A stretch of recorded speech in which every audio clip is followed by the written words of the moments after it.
Hello, everyone.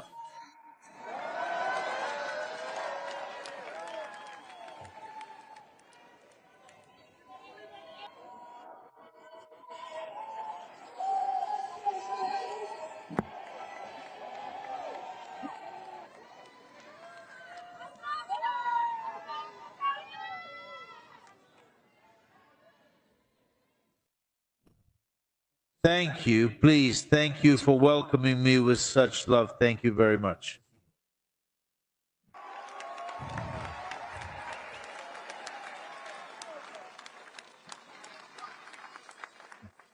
Without a doubt, we will make Argentina and America great again.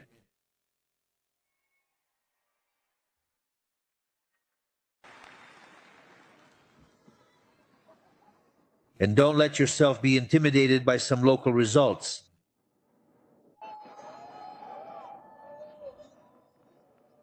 First of all, I want to thank the organizers of the American Business Forum and especially its president, Francis Suarez, for the invitation.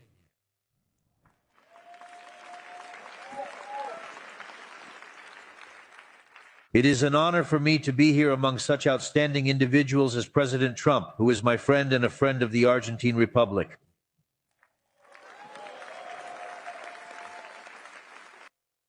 I'm also glad to share the stage with one of our greatest athletes and the pride of Argentinians, Lionel Messi.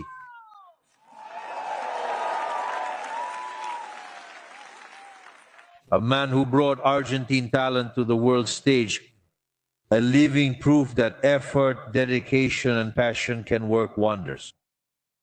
And this is a proof that sometimes I can congratulate a left-hander too.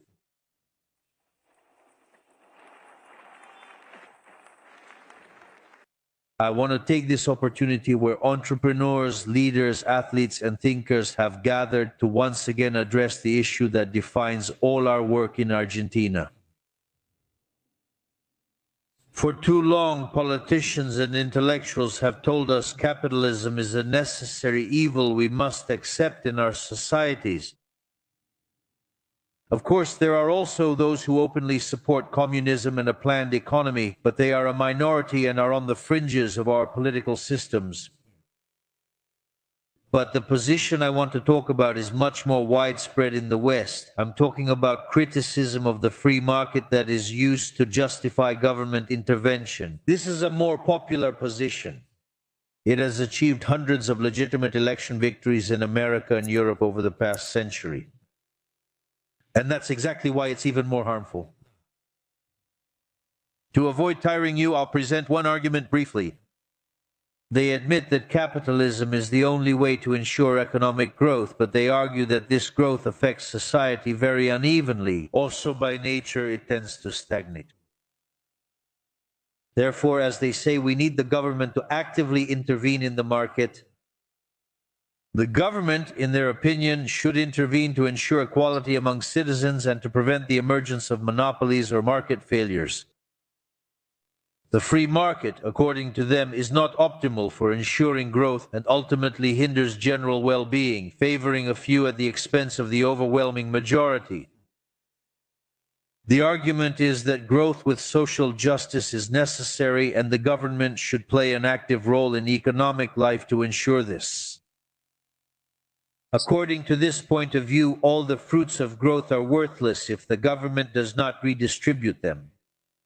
In other words, capitalism is just a necessary evil that must always be accompanied by government charity. I think all of us here know where these widespread ideas lead. By using these ideas, the government expends more and more every year, interfering not only in economic activity but also in the lives of individuals, until it's completely gone. There's always a new excuse for government officials to stretch their insatiable claws toward civil society. The state is glorified under the guise of national pride and citizens' well-being, as if they're the same. And this goes on until we end up with the same result, as do those who at least possess intellectual honesty, to admit that they hate capitalism, to complete state control over the economy and people's lives, that is, to communism. Let's take, for example, Cuba, where Fidel Castro came to power promising social justice, democracy, and a planned economy, and died after more than 50 years of dictatorial rule, shouting communism or death. Too long. The pro-capitalist response to this challenge from the state was to point to the economic miracle that free enterprise capitalism became for the world. Because it's true, the data doesn't lie, and it's on our side. That is, thanks to the market economy, countless people have escaped extreme poverty, and the emergence of many technological and scientific wonders has become possible. But that's not enough. Because you can never answer a moral argument with a factual argument. From the fact that something is, it never follows that it ought to be. That's why the left's argument won the battle of ideas. That's why in the West we're gradually approaching the kind of communism people once viewed with horror from the other side of the Iron Curtain. That's why if we admit that capitalism is a necessary evil, we've already lost. Even if we win temporarily, sooner or later they'll come back because they're the ones who remain the arbiters of good and evil. They'll be the ones to say what's fair and what isn't. We can't make that mistake again.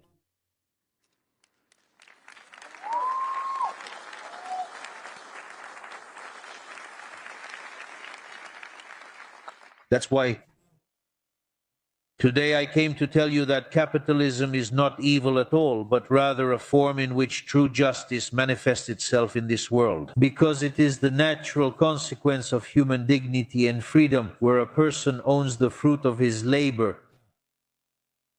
In life, our main natural right is to control the results of our own hard work, which in essence is nothing more than the right to freely dispose of your own lifetime, to use it for yourself or to sell it to others as labor. This is exactly what makes all of us free people and distinguishes us from slaves. A disgusting institution, first abolished by free societies. From this freedom comes the right to private property and to manage it independently within the framework of the general law. Investments, savings, and consumption are just phenomena that arise from this simple truth.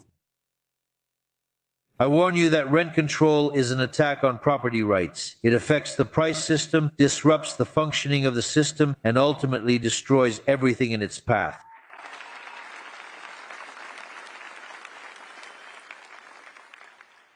When governments and intellectuals label this natural right as capitalism to discredit it and justify intervention, they not only destroy economic growth in pursuit of their supposed economic optimums, but also violate the most basic of natural rights.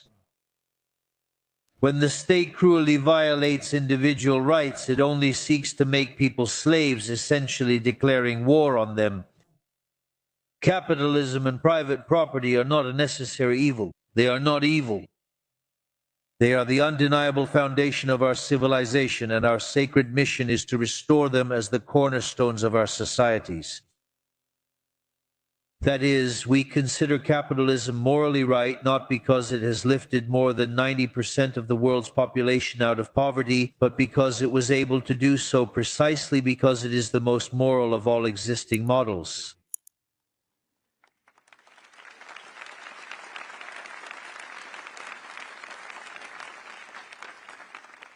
In this sense, I want to quote a book by one of the most outstanding Austrian economists in history, a professor at New York University named Israel Kurzner. He has a book called Creativity, Capitalism, and Distributive Justice. He argues that capitalism's productive superiority is indisputable, so much so that even socialists do not contest its advantage over socialism. But the capitalist system, it is accused of being unjust, criticized for the improper distribution of results, and its morality is questioned. And this is exactly what Israel Kurzner does. He says the following: if a system is truly immoral, unjust, and contradicts ethics, then no matter how productive, efficient, or useful it is, such a system is not worth defending. And he takes this question, let's say, very seriously, mainly relying on two fundamental ideas. The principle of appropriation. Okay, that is, whoever discovers something gets it. And with Hayek's idea of the market as a discovery process, Israel Kutzner proves not only that the capitalist system is the only one that can be efficient, but also that it is at the same time the only just system. And whether socialists like it or not, our system is not only more productive, but also the only one that is consistent with morality and ethics, unlike their murderous system.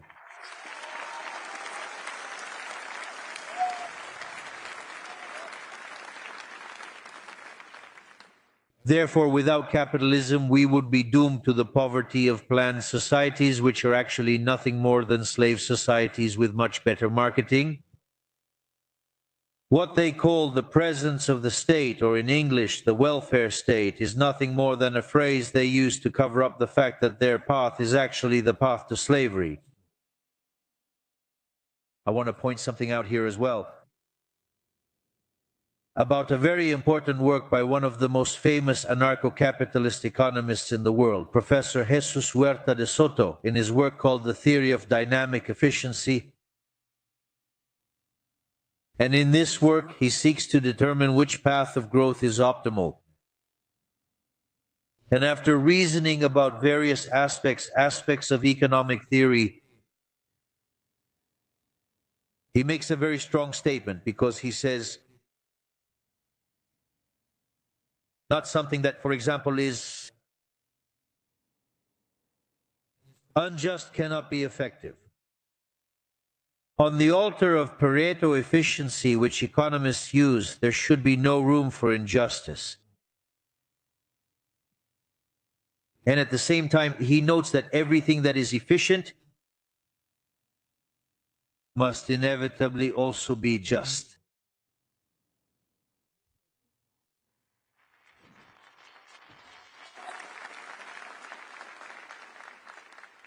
And this is rooted in our Western values, in the values of the West, which are the values Judeo-Christian. Moreover, as an example,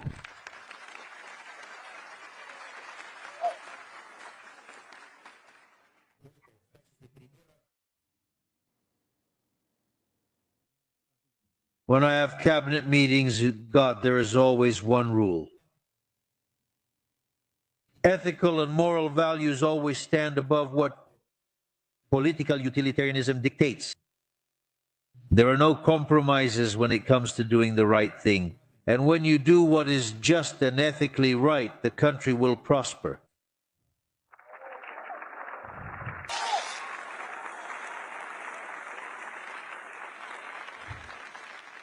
In this sense, know that my mission in Argentina is nothing less than to bring back that forgotten common sense.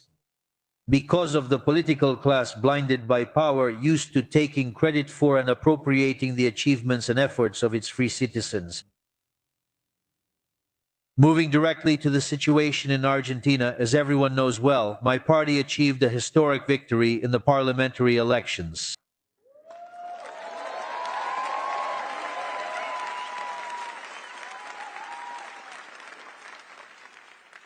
We did everything that classical politics considered unacceptable, and the only thing that guided us in making decisions were ethical and moral principles. Decent Argentinians responded with a decisive victory.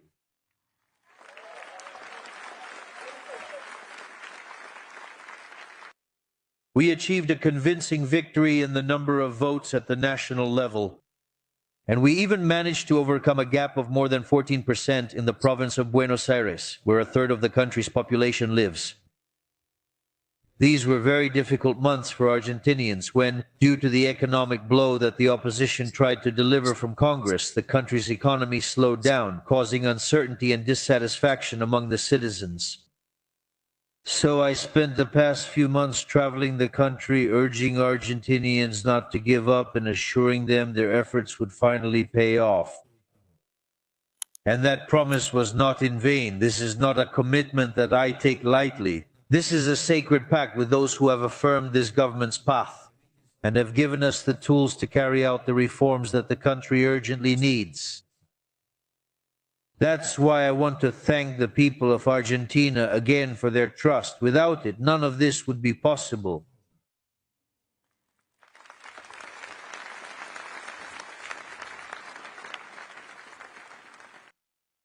But why is this effort worth it this time? Because something truly monumental was at stake in this election.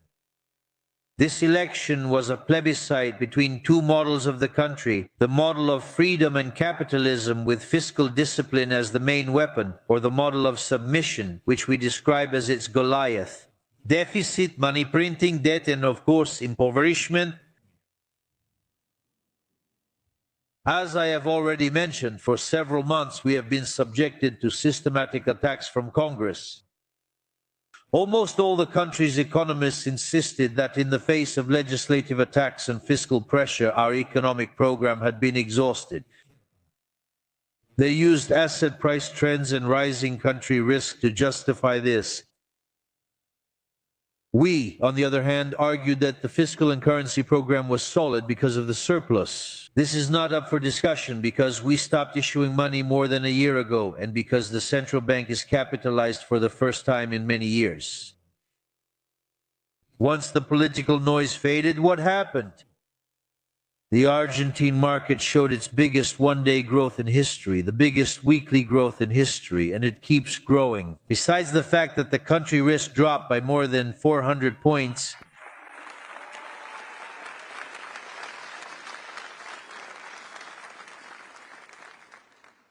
in the end, the exact opposite happened compared to that shameful August 12, 2019, when we witnessed one of the biggest stock market crashes in world history just because of the possibility of a return to power, Kirchnerism.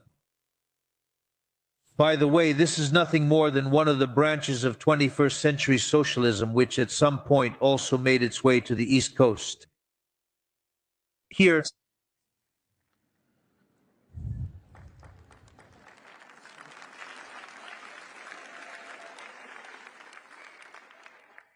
they pretend to be sheep, but they're more dangerous than wolves.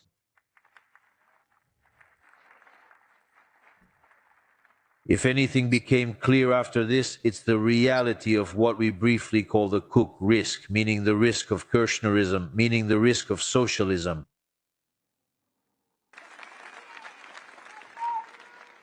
We were able to see in numbers the scale of the political risk that our economic program has always had to face. That's the case because Argentina has such a destructive political sector. They are far from the basic principles of economics and the common good, and their very presence creates an extremely high level of risk for the entire country. And now, when they are further than ever from returning to power, we can get rid of that fear. Historically, most successful stabilization plans in the world had political consensus. What happened in Argentina was unprecedented. We carried out a successful stabilization plan with public consensus, yes, but without political consensus.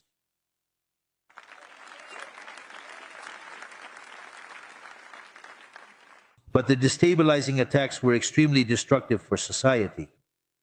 As you well know, political risk affects not only government financing, but also the credit of the entire economy. Kirchnerist madness leads to all companies paying more for financing, hiring fewer people, implementing fewer projects, and selling less on credit. Kirchnerist madness makes mortgages and secured loans more expensive and raises credit card interest rates.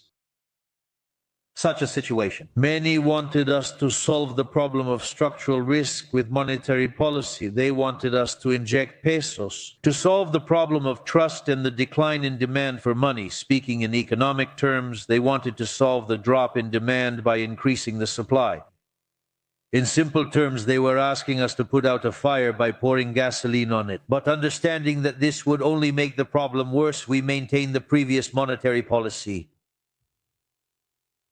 Getting back to the point, we coexist with a part of the political system that refuses to do what Argentina needs. We just decisively defeated this opposition in the elections, and that's what matters most.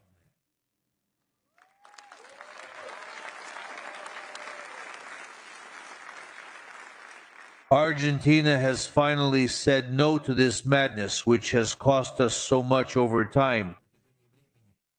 Argentina has taken a decisive step towards freedom, a step that is essentially irreversible. Now, as a country, we have to make up for lost time. We have been lagging behind for decades compared to other countries in the region and even more so in the world, considering the number of in-demand goods and services we are capable of producing. This means that the convergence of Argentina's wealth level with that of developed countries will be phenomenal. We're embarking on a path that will make Argentina great again.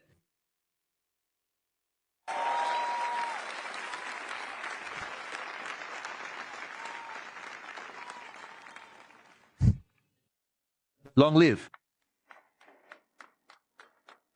This is related to the paradigm shift that has taken place in Argentina in recent years. We are once again regaining faith that private property and the free use of it within the law is the only path to prosperity.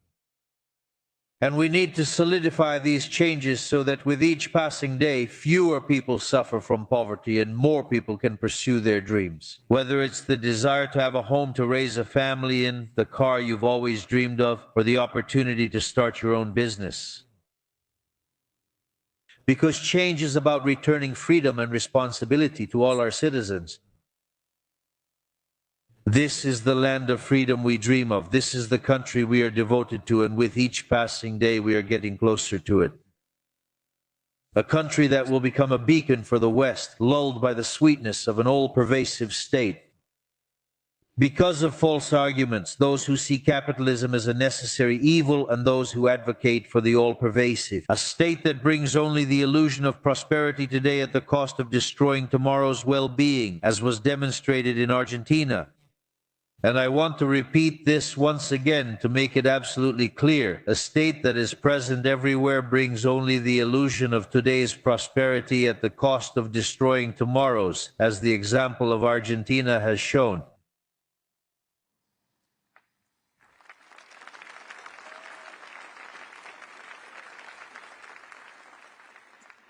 And it is precisely we who can achieve these changes and proclaim them because we are the messengers of a dystopian future, because we live in that future which will inevitably come sooner or later. And those countries that are following this path of state unfreedom, embracing the destructive ideas of 21st century socialism, locally it's better known as UOK.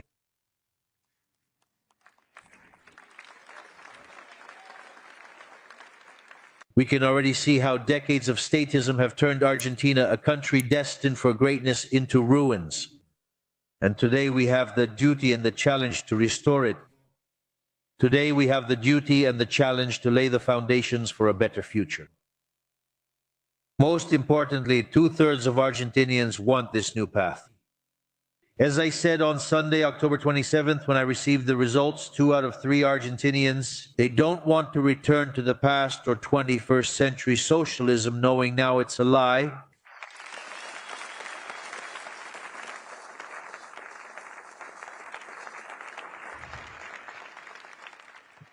With different nuances and local preferences, 2 out of 3 Argentinians want one version or another of capitalism. This is the window of opportunity that is opening for all of us today.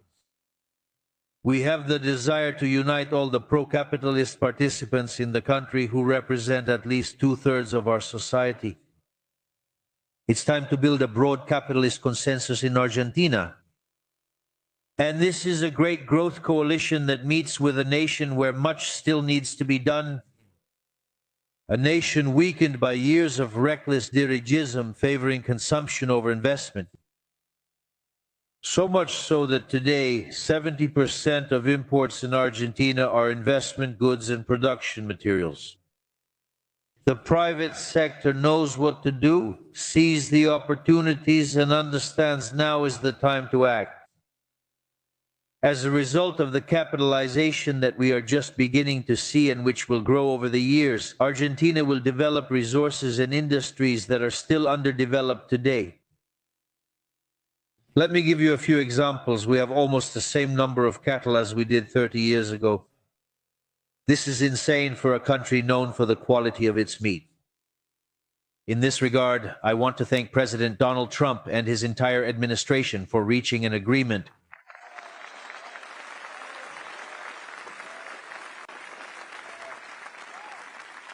on the Argentine meat quota, now 4 times higher than before. This is just one of the trade agreements that Argentina and the United States should have concluded many years ago, and which we are now working together to correct. To further develop this idea, Argentina does not export a single gram of copper, while Chile, with whom we share a mountain range, exports $20 billion worth of copper every year. In the same way, we are moving towards oil and gas, bringing in revenues of $30 to $40 billion a year by 2031.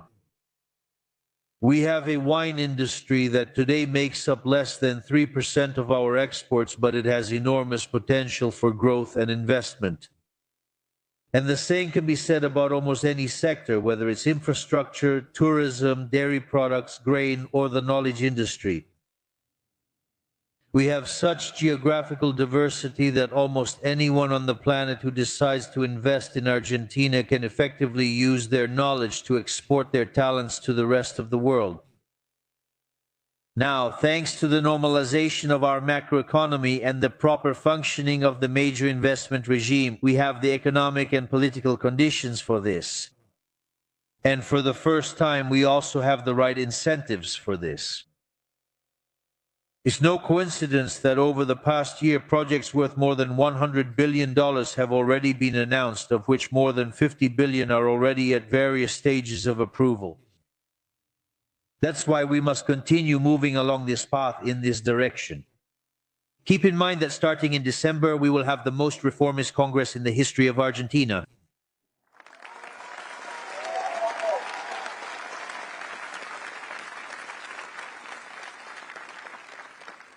And that's not only because our faction already has the necessary third to support our decrees and vetoes, but also because, together with the other economically rational members of Congress, who fortunately are becoming more numerous, we will form the political majority needed to pass the reforms that Argentina needs.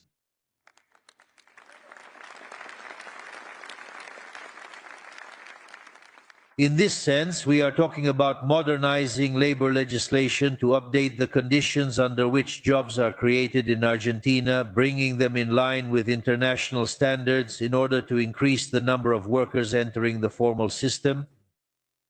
We are talking about further advancing deregulation and reducing taxes in order to continue lowering the high cost of doing business in Argentina, so that more and more companies can be profitable in our country, strengthening our production capacity to unimaginable levels. We are talking about reforming criminal legislation so that crimes are prosecuted and punished. Because economic growth is impossible without the protection of life and property, which is essentially the fruit of each person's labor.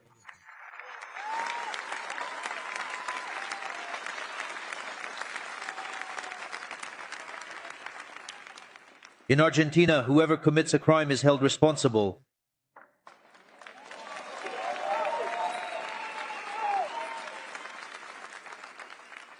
In Argentina, all thefts are punished with no minimum amount exempted.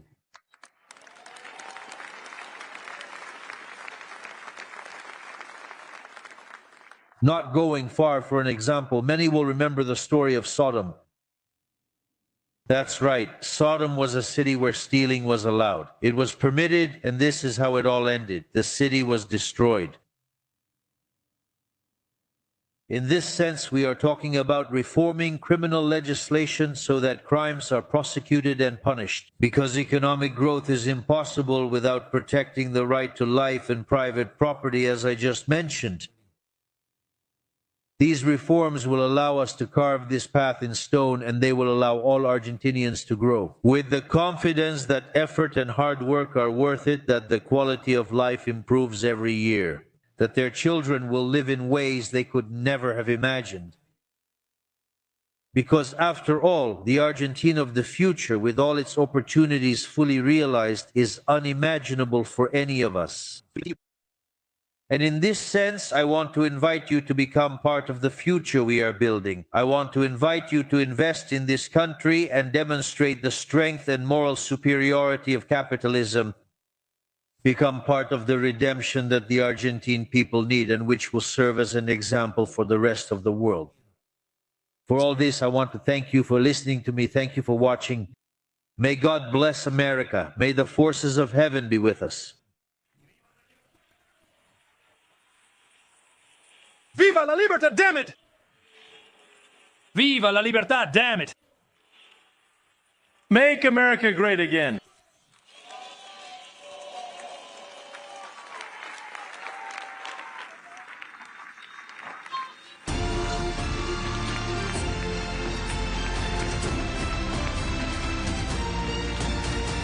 Thank you, Mr. President. Congratulations, Mr. President. Thank you very much. As Mayor of Miami and President of the American Business Forum Association, it's a great honor to join the Chief Executive Officer and founder of the American Business Forum. I want to give you a gift meaningful to Miami residents, Argentinians abroad, capitalism supporters, and communism opponents.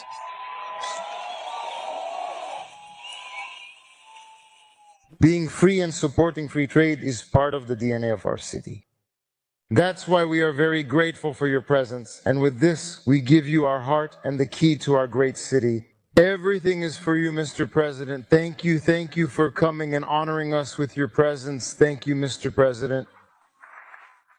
This American Business Forum was created to unite the world, not to divide it. Here's what I find interesting. What did you say after the elections? I will reduce inflation for all Argentinians, for those who voted for me and for those who did not. I think that's an important message. After all the political noise and elections, what matters is that we all want to work, grow, and live in peace. This message is for the whole world. Thank you, Mr. President.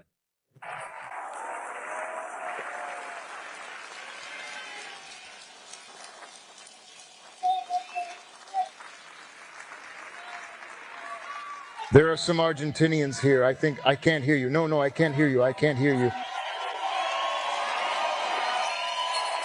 Here we have the president. Yes. Long live freedom, damn it. Thank you, Mr. President. It's very nice. Ivan and Iberta Caracol, thank you very much. Thank you, sir.